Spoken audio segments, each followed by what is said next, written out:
하루의 경제 주식 마무리 경주마 시작하겠습니다. 자, 오늘도 우리 시장은 강한 상승세 보여주었습니다.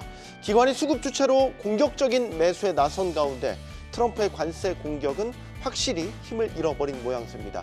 우상향의 강한 기운이 뻗치고 있는 우리 증시, 오늘도 경주마 같이 한번 달려보도록 하겠습니다. 어서 나오십시오.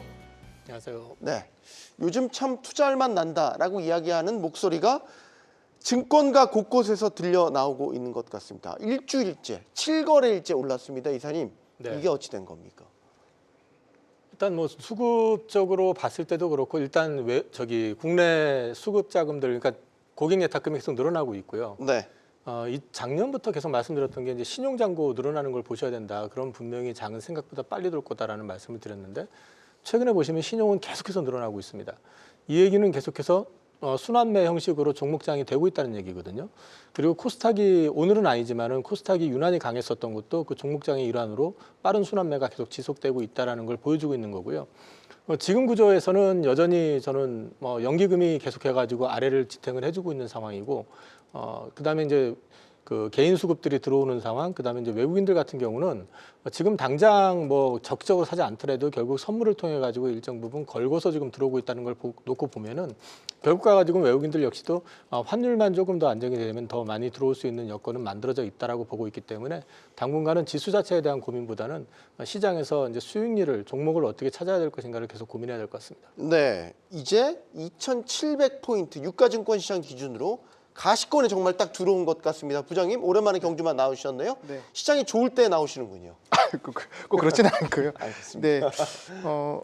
일단은 이제 우리가 시장이 좋으면 뭐 절대적으로 주가가 오르는 것도 중요하지만 상대적으로 우리 증시가 얼마나 잘 가는지도 중요한데, 이 상대적인 평가에 있어서 작년에는 거의 꼴찌였던 게 코스피와 코스닥이었습니다. 근데 올해는 거의 이제 항생을 빼고선 최상위권으로 달리고 있어서 굉장히 저도 좀 놀랐습니다. 사실 네. 올해 뭐 특별히 개선된 부분이 없을 것 같아서 어려운 장을 예상했는데 예상을 깨고 이렇게 좋은 모습을 보여주고 있는데요.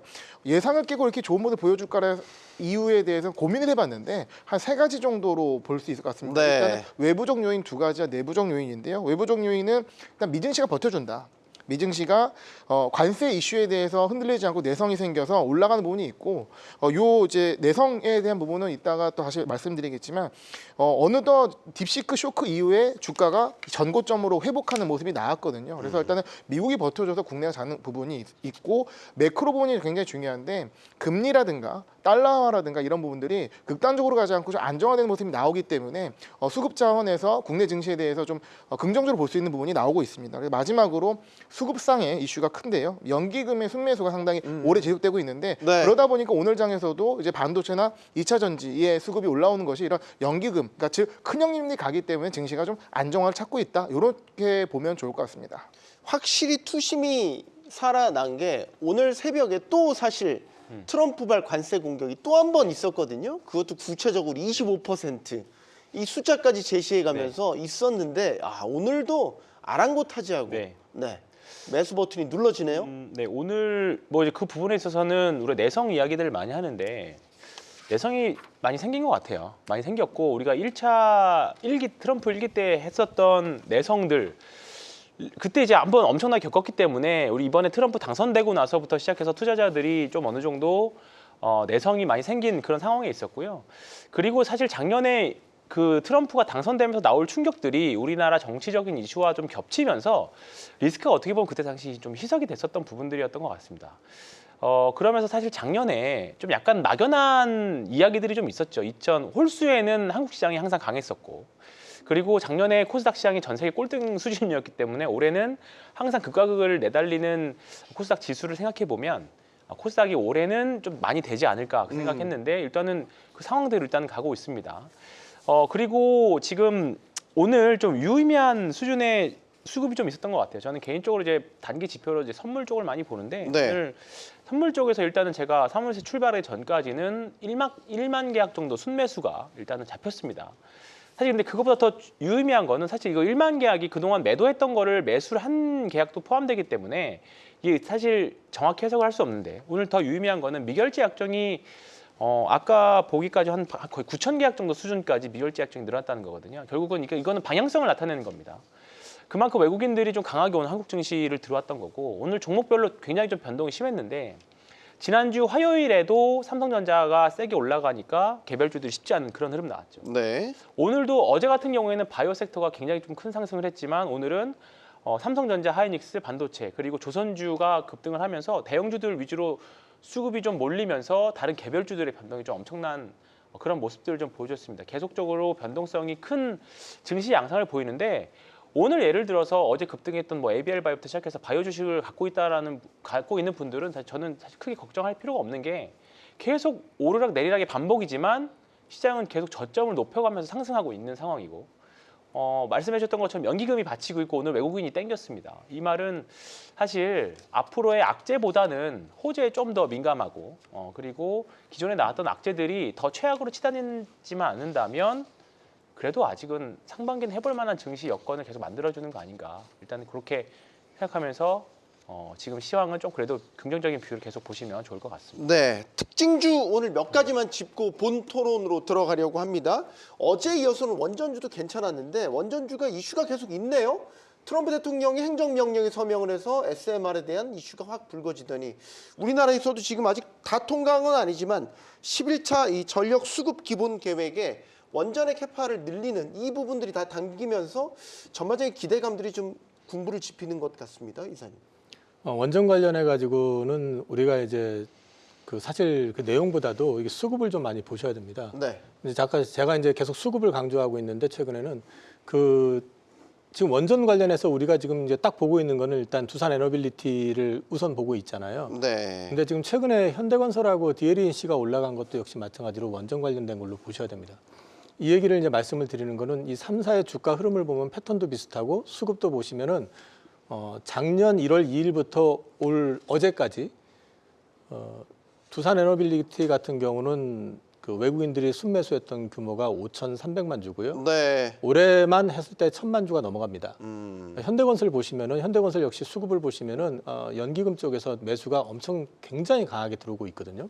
근데 이제 이런 부분들이 왜 발생이 되냐면은 당장에 지금 SMR 말씀하셨었지만은 그거 외에도 데이터 센터 짓는 데 있어가지고 SMR이 처음에는 3기에서 4기 정도 필요할 것이다라고 얘기를 했었는데 그게 6기에서 8기가 될 거라고 MS에서 오히려 그걸 밝혔고요. 그것만 가지고도 일단 시장 자체가 2배로 늘어나는 거고요. 네. 여기에 더해가지고 지금 보시면은 주기기라고 할 수 있는 부분들이 이런 쪽 관련해 가지고 기술적인 측면에서 봤을 때 우리나라 국내 업체가 해외 업체들 대비해서 오히려 기술적으로 앞서 있다. 그런 부분들이 여기저기서 좀 검증이 되고 있는 데다가 지금 이제 SMR 미국의 3대 기업 있지 않습니까? 뉴스케일 파워부터 시작해서 테라파워, 엑스에너지까지 해서 그 3사의 공급 가능한 또 쪽 역시 마찬가지로 우리나라 업체들이다라는 거죠. 그래서 이제 이쪽 관련해 가지고는 지금 단기 1차적으로 올라온 거에서 그칠 게 아니라 어떻게 생각을 해보면은 조선주가 지금 굉장히 강하잖아요. 방산주도 강하고 이거는 결국 트럼프 관련해 가지고 정책 수혜주라고 지금 같이 움직이는 거지 않습니까? 근데 지금 현재 흐름을 놓고 보시면은 이 원전 SMR 쪽 관련해 가지고는 이건 정책적으로 어쩔 수 없이 강제해 나갈 가능성이 높은 섹터라는 측면에서 봤을 때는 지금도 여전히 관심은 계속 가지셔야 될 것 같습니다. 네. 자, 반도체. 우리 증시의 맏형 가장 시총이 큰 섹터이죠. 반도체도 계속 잘 갑니다. 오늘도 낸드, HBM 돌아가면서 아주 잘 가고 삼성전자도 어제 자사주 매입 효과 때문인지 모르겠지만 반도체 섹터 어떻게 보십니까? 네, 일단은 글로벌 증시에서 인텔이라는 상징성 그리고 그 주가가 반등을 하게 되면서 전반적으로 반도체 섹터의 강세가 나왔는데요. 지금 인텔 관련해서는 이제 이걸 분할해서 매각한다. 그리고 이 매각을 사는 대상이 우리가 잘 아는 TSMC, 브로드컴이다라는 얘기가 있습니다. 그래서 이 부분이 현재는 매각설에 있는 상황이고 어떻게 보면은 굉장히 오랫동안 어떤 경영의 실패나 이런 부분에 있어서 국가적인 지원이 있음에도 불구하고 네. 분위기가 좋지 않던 인텔이 뭔가 분위기 반전하는 부분을 좀 기대하는 상황이고 단기적 모멘텀은 충분히 있을 수 있습니다. 그래서 이런 부분이 어쨌든 미국이 과연 이제 이 자국의 반도체 산업을 포기할 것이냐 그렇지 않을 것이라는 강한 확신 때문에 이런 매각설에 있어서 시장이 반응한 걸로 보여지고요. 네. 그럼 과연 이것이 국내 증시에 특히 반도체에서 어떤 영향을 미치냐고 봤을 때 최근에 어떤 이 AI 인프라 쪽에 있어서 딥시크 이슈로 인해서 충격을 받았던 거는 사실 AI 인프라 즉 HBM 쪽입니다. 근데 네. 지금 오히려 HBM 쪽이 타격을 받고 국내 증시에 영향을 받았지만 이것이 좀 빠르게 회복이 된 부분이 있고요. 그리고 더 중요한 거는 딥시크 이후의 어떤 시장 면의 의미는 중국과 미국의 AI 패권 전쟁이 더 가속화될 것이다. 그리고 미국이 민간 중심이 아닌 정부 중심으로 스타게이트 프로젝트를 통해서 갈 것이면 이 어떻게 보면은 빅테크들의 이 군비 경쟁이 아니라 정말 국가 간의 군비 경쟁처럼 많은 투자가 이루어질 것이고 그 투자는 이 레거시 반도체에도 굉장히 강한 이 수요의 증가로 예상되기 때문에 이러한 부분들이 어떻게 보면은 좀 많이 눌려있었던 반도체 섹터의 레거시 반도체 반등 그리고 국내 증시의 반도체 섹터의 반등을 이끌어온 게 아닌가 생각을 합니다. 지금 반도체 업황이 살아났다 이렇게 얘기는 못해요. 그렇죠. 근데 지금 이제 바닥에 대한 논쟁도 있고 앞으로 이 레거시부터 HBM 수요라든지 AI향 칩들의 많이 필요한 부분들이 지금 계속 나오고 있잖아요. 데이터 센터에 네. 대한 구축 계획도 나오고 이런 기대감이 지금 모이는 것 같다는 생각이 들고 또 하나 우리 이 국내 업체들의 어떻게 보면 점유율을 뺏어갈 거라고 예상했던 중국 CXMT 창신 메모리죠. 선단 공정원의 전환에 좀 어려움을 겪고 있다. 이거는 주류 시장으로의 진입이 사실 아직은 갈 길이 멀다라는 것도 사실 K 반도체에 대한 반사 이익으로 좀 연결되는 부분도 있는 것 같아요. 삼성전자 주가 보면 거의 이제 실적 대비 한 6개월 정도 항상 선행을 하거든요. 그러면 항상 이제 주가 꼭지도 마찬가지고 항상 그랬던 경험들이 좀 있습니다. 그러니까 지금 말씀하셨던 부분들이 저는 주가에 이미 다 예전에 뭐 경쟁이나 이런 부분들, 그다음에 HBM 퀄테스트 통과 못한 것들, 그다음에 디램 시장 뭐 안 좋았던 그런 부분들은 작년 하반기에 많이 프라이싱 됐다라고 생각을 합니다. 네. 말씀드렸던 부분 것처럼 사실 호재 뭐 오늘 뭐 중국 디램 캐파 하향되는 이런 호재, 사실 우리나라 기업들의 호재가 나오면 이제 좀 더 민감하게 반응하기 시작했거든요. 악재보다는 호재에 더 민감하게 반응하는 그런 구간들이기 때문에 지금부터는 삼성전자는 저는 그래도 이제 4월 달부터 본격적으로 공매도가 된다라고 하면 외국인들이 이 가격대에 삼성전자를 또 공매도도 쉽게 할 수 있는 구간은 또 아니라고 생각하거든요. 아무리 공매도를 재개한다고 하더라도 그러면 매수 자금들이 먼저 들어오는 오늘의 수급은 매수 자금이 먼저 들어왔다 액티브 자금들이 그렇게 판단해도 전 될 것 같습니다. 그래서 반도체 전반적인 업황들 그리고 여러 가지 AI와 관련된 부분들까지 합친다라고 하면 삼성전자는 이제 뭔가 주가에서 전고점까지는 모르겠습니다만 확실히 이제 바닥을 좀 턴하는 모습들은 최근 며칠 내에 계속 보여주는 것 같습니다. 반도체에 25% 관세를 부과하겠다고 하는데 별 반응이 없어요. 별로 두려워하지 않는 것 같아요. 이거 못할 거라고 보는 것 같아요, 시장에서. 그러니까 제가 이제 계속 말씀드리는 게 이를테면 TSMC에다가 25% 관세를 부과하든 100% 관세를 부과하든 그 피해를 누가 볼 것이냐를 생각해 보면 대안도 없잖아요. 그리고 또 미국에 마이크론 테크놀로지가 있다고 하지만은 실제로 공장들이 다 대만이나 저 동남아 쪽에 지금 다 있고 그 미국 현지 공장은 그렇게 많지 않아요. 관세는 자기 발에다 발등에다 칼고 자기 발등 찍는 역할 이상도 되지 않을 가능성이 높기 때문에 그거보다는 계속해가지고 이제 말씀드리는 게 그러니까 미국에 들어와서 공장 지어라 이거를 갖다 이제 우회적으로 계속 압박을 넣기 위한 수단인 것 같아요. 그래서 저는 솔직히 요즘 오늘도 보면은 현대차 관련해가지고 자동차 관련해가지고 관세 얘기도 나오고 했지만 그런 거 볼 때는 좀 뒤집어 놓고 한번 미국을 제외한 나머지 국가가 단합해가지고 한번 마음대로 해보라고 해봐도 되지 않을까 싶은 생각이 들 정도로 조금은 좀 얄밉기도 하고 조금은 또 사실 좀 터무니없는 얘기 같기도 하고 근데 이제 그 내면을 보면은 결국에는 내가 얼마만큼 자금 유치해서 우리나라에 공장을 지었고 그걸로 해서 고용을 얼마 만들었고 경제를 얼마만큼 일으켰다라는 걸 강조하기 위한 트럼프의 전략의 일환이라고 보고 있습니다. 자, 요즘에 한화 그룹주 뜨겁다라는 말 많이 들으셨을 거예요. 저희 경주마에서도 몇 번 다룬 적이 있는데 한화의 바통을 이어받을 것으로 보이는 게 LS그룹입니다. LS그룹주가 오르는 거는 조금 이유가 달라요. 해저 케이블에 대한 부분, 전력 인프라에 대한 부분, 이 부분이 좀 부각이 되고 있는 것 같습니다, 김 부장님.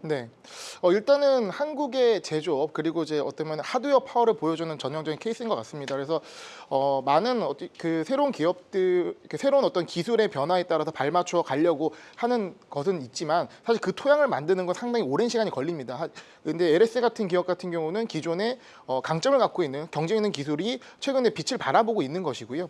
어떻게 보면 이런 인프라 차원에서 해저 케이블이나 전력 인프라 그리고 특히 이제 빅테크들 관련돼서 해저 케이블은 이제 메타의 투자와 연관이 있고요. 전력 인프라 인프라는 뭐 하이퍼스케일러들의 투자와 연관이 있습니다. 그리고 또 최근에 뭐 테슬라의 이 또 그 증설 이슈도 연관이 있는데 이런 부분들이 어떻게 보면은 국내에 있어서 국내 기업에 있어서 이 글로벌 시장의 변화에 살아남는 생존 전략이 아닐까 생각을 하고요. 이게 또 어떤 그룹 차원에서 변화가 있다는 것 자체는 흔히 말하는 이제 그룹 차원의 전략이 옳은 방향으로 나아가고 있고, 그럼 이 호기를 잡아서 어떻게 이 그룹이 좀 변화할 것인지, 그럼 다음 스텝은 어떻게 갈 것인지 이런 부분에 초점을 맞추는 것도 투자 아이디어로서 생각해 볼 수 있는 것 같습니다. 네. 일론 머스크 테슬라 최고 경영자가 이 챗 GPT의 대항마로서 새로운 인공지능, 생성형 인공지능을 선보였죠. 기대와 우려가 교차했던 그록3 공개가 됐습니다. 오늘 황유영 팀장님이 저희 경주마 시청자들을 위해서 직접 그록3를 경험했다는 소식 네. 전해드리면서 네. 그록3 써보니까 어떠셨어요? 해석을 아주 아름답게 해주셔서 감사합니다. 이게 주관적으로 평가하시면 안 되고 최대한 냉정하고 네. 객관적으로 평가를. 챗 GPT보다 나아요? 네, 저는 이제 그 프로 버전, 5 버전 이제 $20짜리를 쓰고 있고 GPT는 네. 오늘 그냥 한번 신문물 경험해보자라는 생각으로 이제 그록3를 결제를 했습니다. 이제 그록3 같은 경우에는 어플이 따로 있는 건 아니고 이제 예전 트위터죠. X 안에 따로 이제 들어가 있는 버전입니다. 아, 그럼 X 네. 안에서 써야 되는. 네, 앱스토어에서 그록3 아무리 찾아도 안 나옵니다. 네, X에서 따로 나와 이제 해야 되니까 네. 해봐야 되면 저는 사실 머스크 믿고 한번 질러봤습니다. 그리고 워낙에 먼저 선제적으로 사용하셨던 분들의 후기들을 좀 들어보고 여기저기서 그랬는데 사실 뭐 여러 가지 데이터를 불러오는 것들이라던가 여러 가지 테스트를 해봤는데 일단은 조금 더 비싸죠.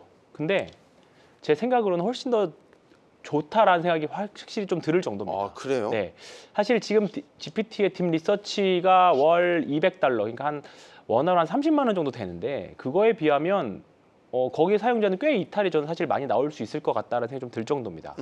사실 뭐 오늘 이제 사용해본 거는 뭐 주식 시장과 관련된 부분들을 좀 정리를 해봤지만 기업과 관련된 조사들이라던가 여러 가지 레퍼런스들을 불러오는 자료들의 양들을 봤을 때 훨씬 더 깔끔하고 정교하게 일단은 사용이 일단 되는 것 같고요. 네. 이 쉽게 그록3가 네. 시사하는 바가 뭐냐. 그러니까 네. 서비스들 간의 경쟁도 있지만 네. 우리 시장에서 임팩트가 있었던 네. 거는 사실 계속해서 새로운 AI들이 등장하게 맞습니다. 되면 이 AI를 뒷받침하게 될 여러 데이터 센터, 인프라, 그렇죠. 이 데이터 센터를 운영하기 위해서 필요한 전력, 이 전력망을 깔기 위해서 우리 한국에 그래서 전력 인프라 기기, 그렇죠. 변압기 이런 것들이 계속 맞습니다. 수요가 늘어난다라는 걸로 가는 거죠. 네. 거기서 조금 더 연결되면 뭐 이제 우리가 원전이나 SMR까지도 확장해서 해볼 수 있는 거고요. 네. 앞서 말씀드린 삼성전자의 디램하고도 사실 많이 연동이 된 것 같습니다. 그러니까 제 주변에 벌써 2분이나 노트북을 새로 샀어요. 기존의 노트북 가지고는 이런 새로운 AI 소프트웨어를 사용할 수 없다. 기존 좀 약간 한 3, 4년 전의 모델 가지고는.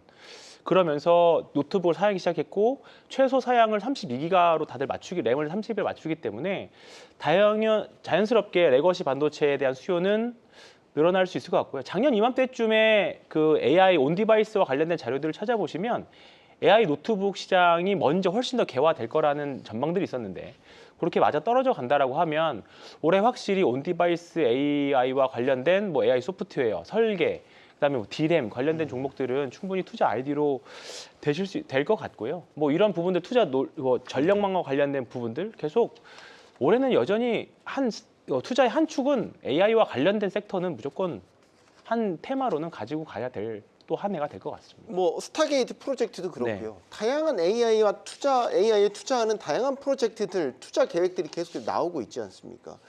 결국 이런 이 시장이 만들어진다라는 거는 우리 칩부터 전력 이르기까지 이 기반 시설들에 대한 한국 관련주들의 수혜가 예상이 된다. 이 그림으로 가도 좋을지 이사님께서는 어떻게 보십니까?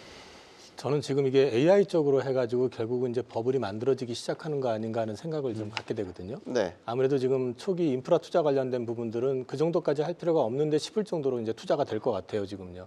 그러면 거기와 관련된 이제 또 인프라라든지 네. 방금 황 팀장님이 말씀하셨던 그 뭐 칩 엣지 AI 쪽에서는 칩이라든지 이런 쪽 수요 같은 경우는 자연스럽게 늘어날 거기 때문에 네. 이번 같은 경우는 우리가 AI 버블에서 완전 소외되지 않고 어느 정도는 편승할 가능성이 좀 높아 보인다는 측면에서 관련주들은 좀 섹터별로 정리를 해가지고 포트 안에 좀 담아보실 필요는 있을 것 같습니다. 네. 자, 이런 가운데 오늘 또 귀가 번뜩할 만한 또 뉴스가 하나 나왔는데 우리나라에서 3기가와트 규모의 AI 인공지능용 데이터 센터를 구축하겠다라는 투자 프로젝트가 월스트리트저널에 의해서 보도가 됐습니다.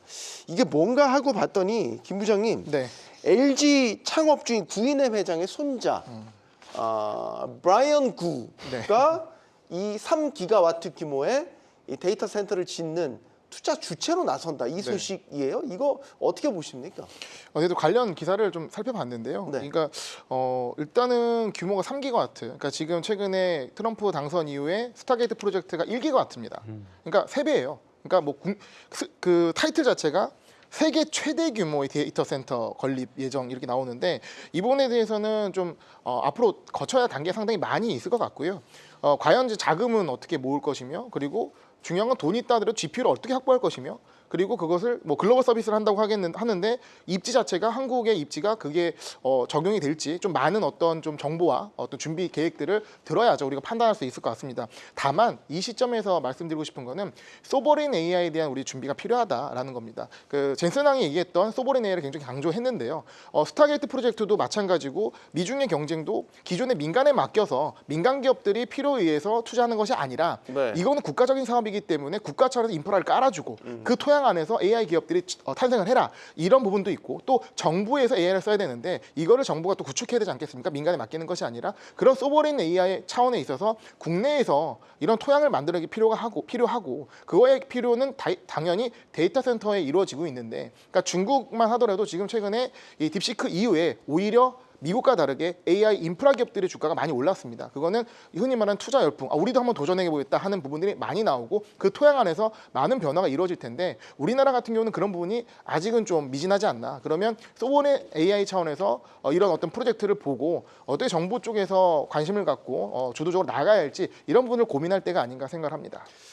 일단 3기가와트잖아요. 최대 350억 달러를 투자를 한답니다. 우리 한화로 50조 원이 투자될 예정이고 지금 나오는 예정 지역은 전라남도, 전남 지역이 될 가능성이 높다라고 하고요. 참고로 여러분 1기가와트라는 거는 이 데이터 센터가 운영되기 위해 필요한 전력량을 이야기하는 겁니다. 1기가와트면 75만에서 100만 가구가 사용하는 전력량이라고 하니까 3기가와트면 300만 명이 쓰는 전력량과 맞먹는 규모의 전력이 필요한 이 데이터 센터를 짓겠다.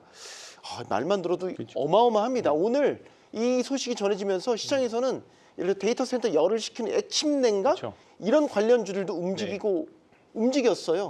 이건 분명히 시장에 뭔가 임팩트를 주었다라는 거 아닙니까? 뭐 미국 시장도 스타게이트 이슈로 관련 주식들이 올랐고 우리나라 주식도 연동돼서 올랐고요. 사실 아직까지는 긴가민가하는 그런 부분들이 좀 있긴 합니다. 그리고 사실 오늘 야당에서도 원전 원칙을 좀 되바꿀 수 있다 그런 뉴스도 좀 나왔잖아요. 근데 이런 부분들 다 어떻게 보면 연동돼 있는 것 같기는 합니다. 그래서 사실 지금 LS 그룹주들이 특히나 최대 수혜주들로 사실 좀 부각을 좀 받고 있는데 사실 저는 전력기기 쪽에서는 지금 좀 조심해야 되지 않나라는 생각을 좀 계속 하고는 있었어요. 왜냐하면 왜요? 이번에 철강 관세가 시작됐잖아요. 그렇게 되면 사실 변압기 쪽에 원재료 비중이 한 40%, 50% 정도가 철강 쪽이었는데 이렇게 되면 한국산을 가져다 쓰더라도 이제 관세를 받기 때문에 또는 미국 현지에 있는 철강을 쓰더라도 원재료가 상당히 좀 많이 올라가거든요. 그러면 수익률이 아마 영업이익률이 측면에서는 조금 슬로우해지지 않을까라는 생각이 좀 있었어요. 그렇다 보니까 최근에 현대 일렉트릭이라던가 효성중공업이라던가 지금 변동성이 한 일주일 사이에 조금 많이 나오고 있긴 합니다. 어제 같은 경우는 LS 일렉이 꽤 많이 오르긴 했습니다만 지금 올해 1분기 정도 수준이 어떻게 보면 1, 2분기가 실적의 고점 수준 되지 않을까라는 고민이 좀 있었어요. 근데 만약에 이렇게 한다라고 하면 우리가 좀 판을 또 새로 짜야 될 수도 있다는 생각이 듭니다. 그러니까 사실 이번 이슈로 관세 이슈로 주식을 변압기가 됐든 전선이 됐든 이 이슈로 만약에 주식을 파셨다라고 하면 지금 사실 고민은 다시 해봐야 될 시점은 다시 된 것 같아요. 이게 이 프로젝트가 얼마큼 현실성이 있고 어느 정도 진척되는 정도에 따라서 사실 한 1년 뒤에 2년 뒤에 더 비싼 가격이 될 수 있다라고 하면 내가 판 가격보다 더 올라와 있더라도 사실 못 살 이유는 없거든요. 그렇기 때문에 변압기는 1분기 내내 아마 조금 고민을 많이 해야 되는 섹터가 되지 않을까. 네. 대신에 원전은 너무 편한 선택지가 된 것 같아요. 네, 원전은 이슈가 없기 때문에 특히나 뭐 전 세계에서 원전을 만들 수 있는 나라가 지난 주말간에 뭐 웨스팅하우스와 관련된 이슈가 있었지만 시장은 다 무시하고 기존에 다 나왔던 다 뉴스다. 앞으로 대세는 SMR이다. 라는 이슈로 주가가 계속 밀어붙여서 올라간다면 뭐 지금 추세 추종의 관점에서도 뭐 두산 에너빌리티는 사실 좀 눌리는 구간에서는 무서울 게 없지 않나 네. 좀 들고 있습니다. 이게 숫자가 너무 어마어마해서요. 물론 잘 되길 바라지만 정말 됐으면 좋겠어요. 3기가와트 규모의 데이터 센터가 한국에 지어진다라는 건 그 상징성도 어마어마하지 않습니까? 네네. 근데 이 브라이언 구라는 구본웅 씨의 과거 전력 같은 것도 지금 좀 논란이 되고 있고 이게 너무 큰 투자를 수반하는 거니까 사실 걱정도 돼요. 잘 됐으면 좋겠는데 이걸 고지고대로 받아들여도 될지 아니면 좀 검증을 거쳐야 되는 것인지 어떻게 보십니까? 저는 이쪽 관련해 가지고 투자할 때 이거를 염두에 두고 투자 포트를 늘리는 건 좀 아닌 것 같아요. 아닌 것 같아요. 이거는 네. 좀 확인을 좀 해야 될 부분이 있고 앞서서도 다 말씀하셨지만은 한국이 입지적인 조건으로 놓고 봤을 때 데이터 센터를 그렇게 큰 거를 지을 만큼의 수요가 있느냐 하는 부분들 그것도 있고 왜 한국이어야 되는 부분들 이름도 브라이언 구두인데 뭐 한국 이름을 썼으면 한국 애국심으로 한다고 하겠지만 한국명은 구본웅입니다. 뭐 구본웅. 어쨌든 브라이언 구라고 그랬었고 LS 쪽하고는 또 무관하다고 LS에서도 밝혔는데 그냥 전체적으로 봤을 때는 저는 실현 여부는 너무 큰 기대를 갖고 지켜볼 필요는까지는 아닌 것 같다는 게 개인적인 생각이고요. 네. 이쪽 업황 자체가 좋아지는 건 분명하기 때문에 이 업황과 관련해 가지고 대응을 하는 게 맞는 것 같고 그동안 저는 앞서 황 팀장님도 잠깐 이제 말씀하셨지만은 그 전력기기라든지 이런 쪽들의 성장폭이 굉장히 컸잖아요. 네. 작년에 주가도 굉장히 많이 올라왔고. 그랬죠. 근데 이제 문제는 여기서 추가적인 업사이드가 나오려고 그러면 증설을 하고 나서 그게 가동이 돼야 되는 거거든요. 네. 대표적인 게 이제 삼양식품 같은 회사가 이제 증설하고 나서 가동이 되면서부터 이제 밸류에이션이 올라가는 거잖아요. 마찬가지로 그 과정을 거쳐가지고 그럼에도 불구하고 이상이 없다라는 게 확인됐을 때 추가 상승을 할 것이지 지금은 저는 투자를 늘릴 단계는 아니라고 보고 있고요.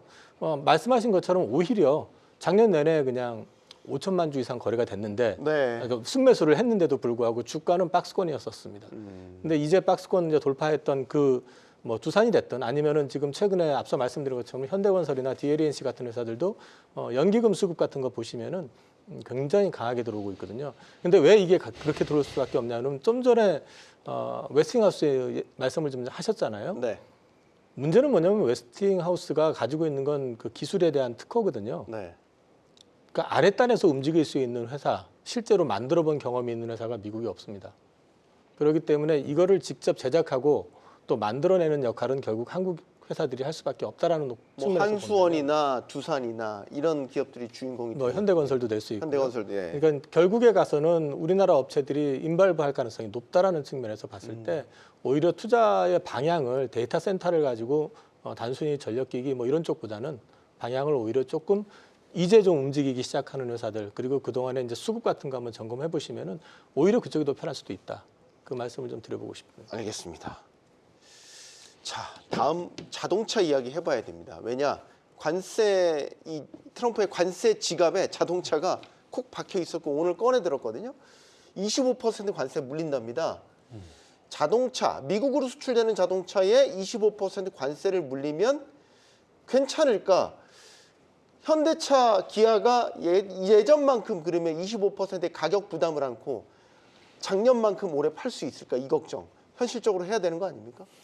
예, 우리나라 같은 경우는 수출 의존도 굉장히 높고 관세 굉장히 크리티컬합니다. 네. 관련해서 25% 관세가 매겨졌을 때 단순 계산으로 해당 기업이 얼마나 타격을 받는지에 대한 데이터를 봤더니 매우 놀라운 수치가 나오거든요. 그러면 당연히 그 수치에 따라서 주가가 반응해야 되는데 그렇지 않는 상황입니다. 네. 그러니까 이 관세를 25% 관세를 그냥 액면 그대로 믿지 않는다는 얘기죠.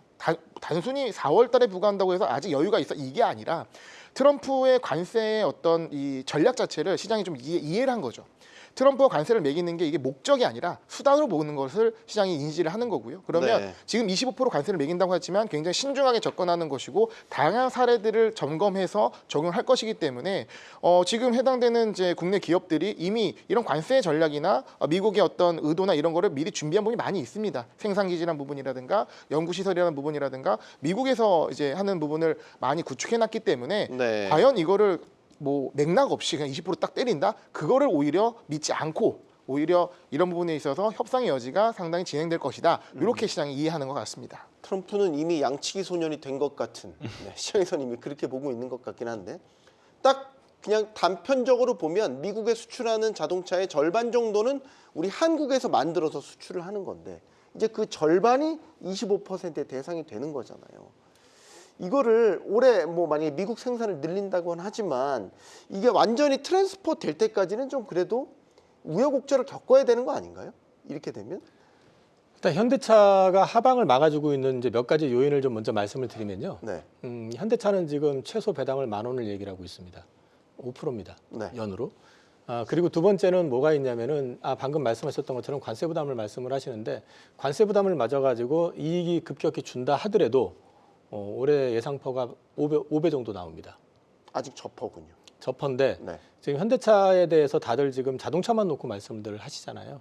근데 저는 이제 추가적으로 말씀을 드리고 싶은 건 지배구조 개편 이슈 있다라는 거죠. 네. 최근에 지금 보스턴 다이너믹스 얘기들 슬슬 나오고 있지만 피규어 AI가 이번에 펀딩을 받을 때 평가를 얼마를 받았냐면 396억 달러, 그러니까 40조가 넘게 받았거든요. 근데 지금 보스턴 다이너믹스가 지금 로봇 업체 중에서 미국 전 세계적으로 봤을 때 4, 5위권 정도로 평가를 받거든요. 기술적으로. 네. 그럼 더 높다는 얘기거든요. 이제 제가 이 말씀을 드리는 거는 현대차는 그게 전부가 아니다라는 거고요.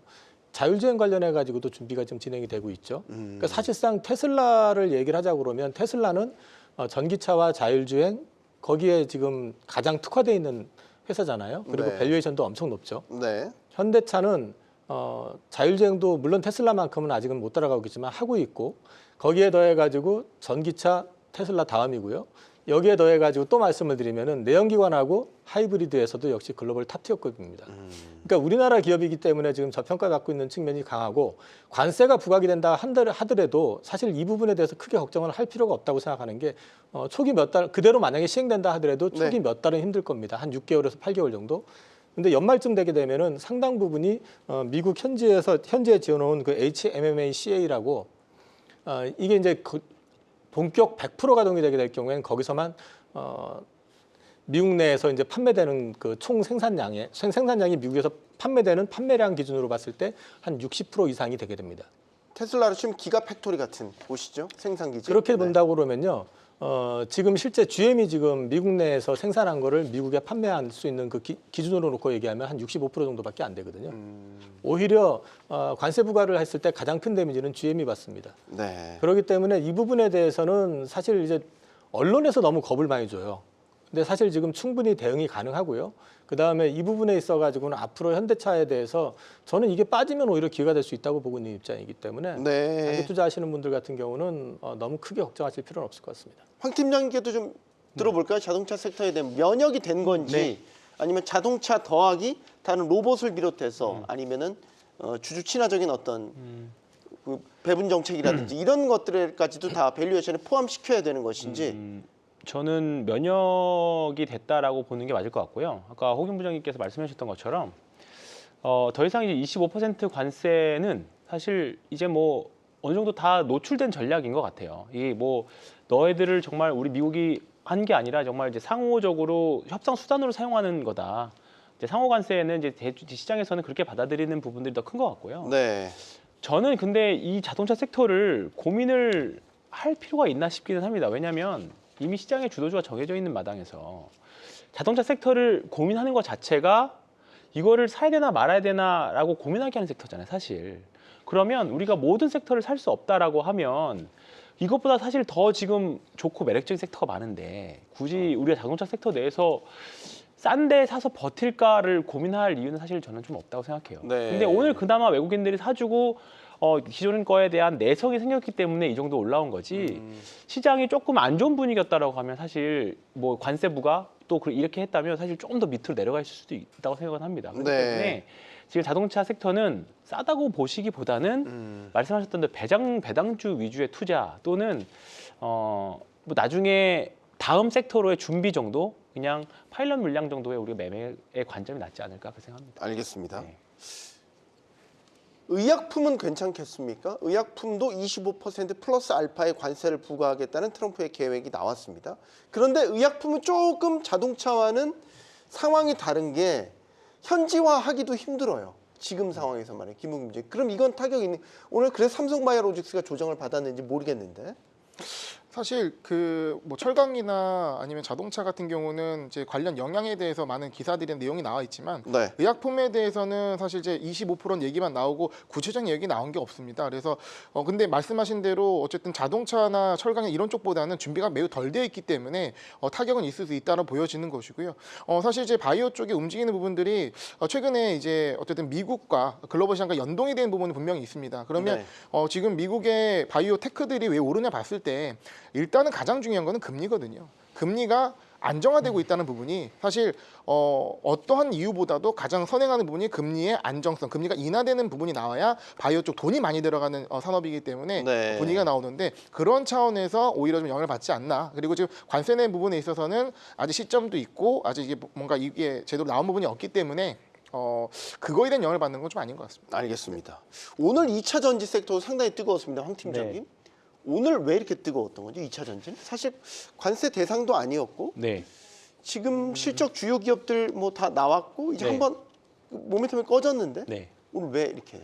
아니 뭐 그래서 어떤 거죠? 센터 내에서도 왜 오르는 걸까에 대한 사실 고민들이 많이 있었어요. 왜냐하면 워낙에 또 많이들 가지고 계시고 네.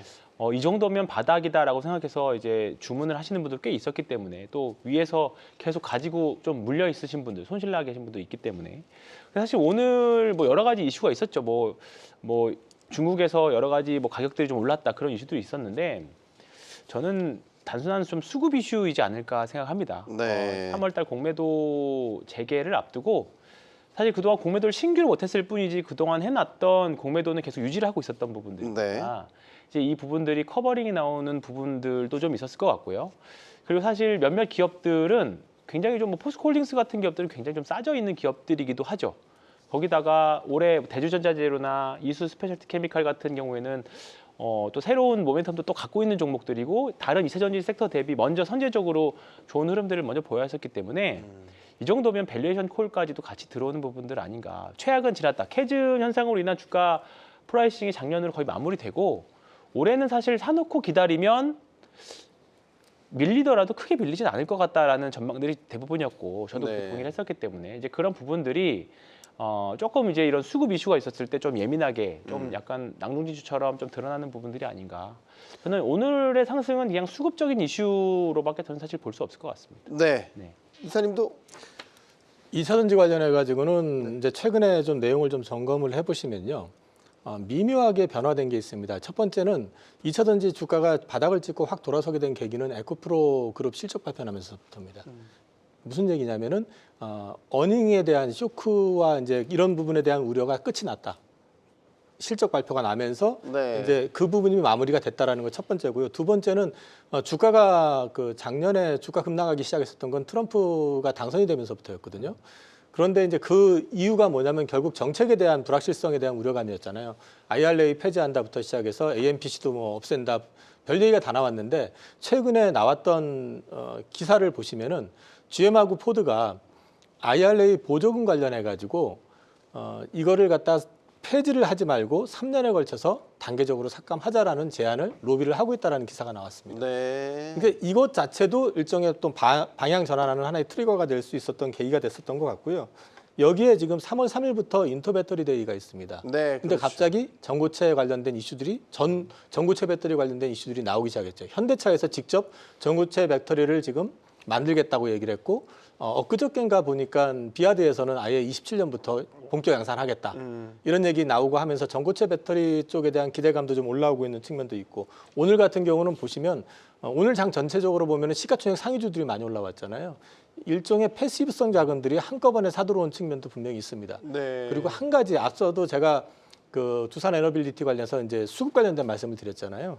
이 수급을 보시면은 연기금이 지금 대주전자재료하고요, 네. 에코프로 BM하고 LG 에너지 솔루션을 올해 들어와 가지고 에코프로 BM은 98만 주 샀고요. 엔솔 같은 경우는 41만 주, 대주전자재료 같은 경우는 21만 주 순매수를 계속 해왔습니다. 네. 그런 것들이 같이 반응을 한 거라고 보시면 될 것 같아요. 알겠습니다. 여러분은 전쟁이 끝나면 이게 증시에 어떤 영향을 미칠 거라고 보십니까? 러시아 우크라이나 전쟁 종전 협상이 속도를 내고 있습니다. 밤사이 미국과 러시아의 양국 장관급 회담이 이루어졌고 또 상당한 부분에서 큰 틀의 합의를 이루어낸 것 같습니다. 이런 거 보면 정말 머지않아 이 2년여간 끌어왔던 전쟁이 끝이 나겠는데 이런 생각이 들었어요. 전쟁이 끝난다. 증시에는 이게 호재입니까? 악재입니까? 호재일 것 같아. 전쟁이 끝난다는 건 물론 기쁜 소식이지만 악재는 아닌 것 같습니다. 악재는 아니다. 네. 왜요? 유가 떨어져서요? 여러 가지 이유가 있겠는데요. 네. 일단은 휴전 협상 관련돼서는 계속 타임라인으로 소식이 나오고 있기 때문에 자칫하면 일희일비할 수가 있거든요. 그렇기 때문에 처음부터 현재까지 어떻게 이루어졌는지를 잠깐 보시면 좋습니다. 일단 트럼프 대통령은 취임 전부터 내가 이 전쟁을 끝내겠다. 바로 해결할 수 있다 얘기를 했고요. 네. 그리고 취임하고서 얼마 안 돼서 트럼프, 푸틴, 젤렌스키 통화가 이루어졌고요. 여기서 이제 휴전 협상 하는구나라고 분위기를 군부를 뗍니다. 그 다음에 이날이 중요한데요. 13일 날 재무장관이 우크라이나 방문했습니다. 여기서 어떤 협상안이 그러니까 미국이 어떤 생각을 하고 있는지 카드를 보여준 거죠. 그러니까 너희들이 지금 우리나라에 채무가 많이 있는데 그걸 갚아라. 근데 갚는 방법은 너희들의 이제 그런 광물 개발권 이런 것들을 내놓으면 그냥 우리가 갚는 것이 아니라 이 자원을 지키기 위해서 군대가 있을 것이다. 그러면 너네가 평화를 얻을 수 있을 것이다라는 제안을 한 것이죠. 근데 그거에 있어서 젤렌스키는 바로 거부를 합니다. 그러니까 이거는 뭐냐면 이거를 당장 들어라가 아니라 미국의 의중이 현재 어디에 있는지를 밝히는 상황이고요. 그 다음에 이제 14일부터 16일까지 미는 안보회의에서 그 벤스 부통령이 이제 참여를 했고요. 그리고 바로 이제 어제 로 보여지는 이제 사우디에서 미국과 러시아의 장관급 회담이 있었습니다. 그러면 이제 남은 건 뭐냐? 진행되는 가운데 정상회담만 남은 것이고요. 근데 여기서 우크라이나를 패싱했다는 얘기가 나오는데 그러면 왜 미국은 우크라이나 얘기를 안 하고 이거를 왜 러시아랑 얘기할까? 우리가 미국을 봤을 때 지금 이건 중재자가 아니라요. 해결사로 봐야 됩니다. 이 전쟁을 해결하는 거에서 목적은 미국의 이익이죠. 그러면 이걸 해결하기 위해서 가장 빠른 방법은 전쟁을 일으킨 쪽 러시아와 협상을 해야지만 빠르게 해결이 됩니다. 즉 다자간에서 유럽도 참여하고 우크라이나 참여하고 이렇게 해결하면 오래 걸리기 때문에 일단 미국 입장에서 이걸 해결을 하면 얻는 게 굉장히 많죠. 일단은 인플레이션 낮출 수가 있고요. 그리고 재건에 참여하면서 경기가 올라갈 수가 있고요. 그리고 또한 이제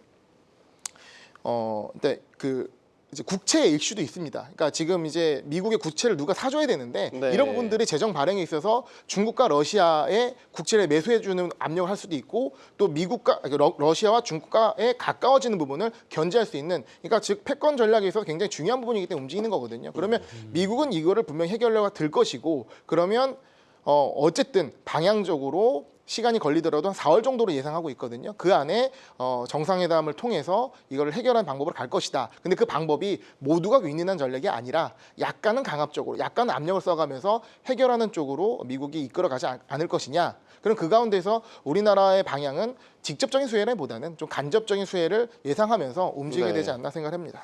이게 러시아를 향해서 서방하고 미국이 경제 제재를 많이 걸어놨잖아요.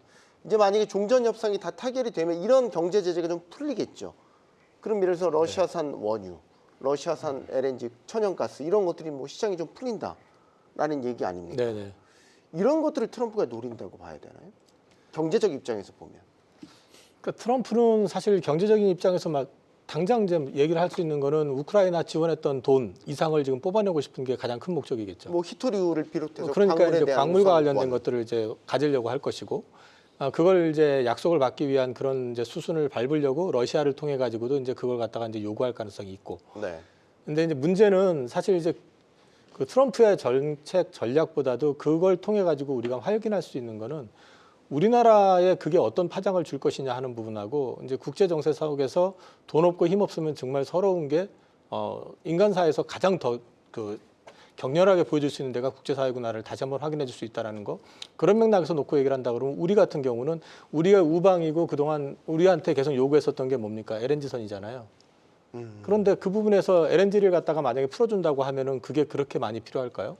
거꾸로?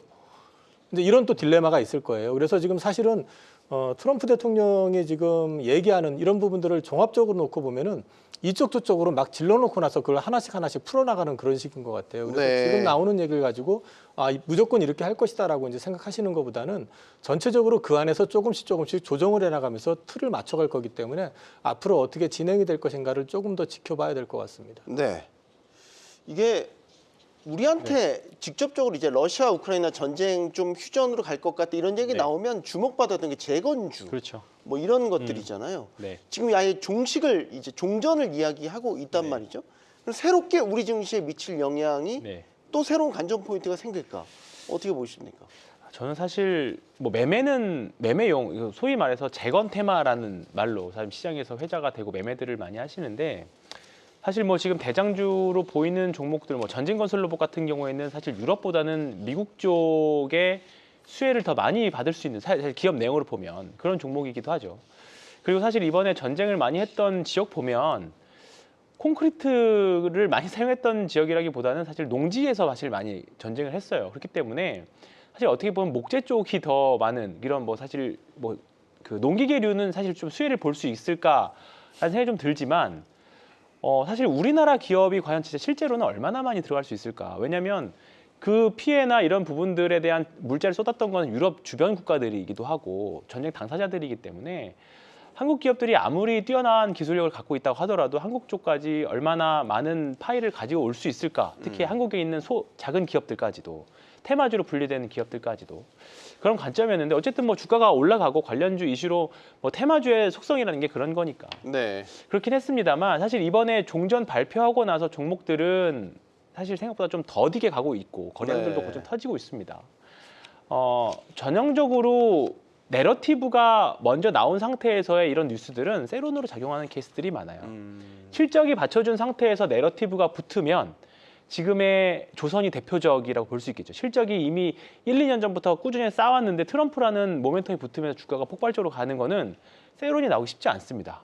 근데 지금 테마주들의 앞으로 테마주도 저는 마찬가지로 매매를 하겠지만 사실 재건 테마주들은 기존에 실적에 대한 기대감, 수주를 받지 않을 거야라는 기대감으로 먼저 올라왔고 뉴스가 관련 실적이 나오기 전에 뉴스가 터졌죠. 네. 그리고 현실화가 됐고 그러면 이건 사실 재료 소멸로 보는 게 저는 지금 기준은 맞다고 생각합니다. 그런데 네. 예를 들어서 지금 이번 미국과 러시아 협상에 대해서 유럽하고 우크라이나가 되게 반발을 하고 있죠. 네. 왜냐하면 당사국인 우리를 빼놓고서 너네끼리 뭔데 니네가 협상해 이런 분위기. 네. 그리고 지금 유럽은 장기적으로 봤었을 때 트럼프가 결국 나토와의 어떤 연결성을 점점 헐겁게 만들려는 이런 움직임에서 우려하고 있고 자체적인 어떤 그 방위 강화에 대한 이런 이야기를 나오고 있단 말이에요. 그래서 네네. GDP의 일정 부분을 더 방위비로 배분해서 늘리는 이런 방안까지도 지금 이야기하고 있거든요.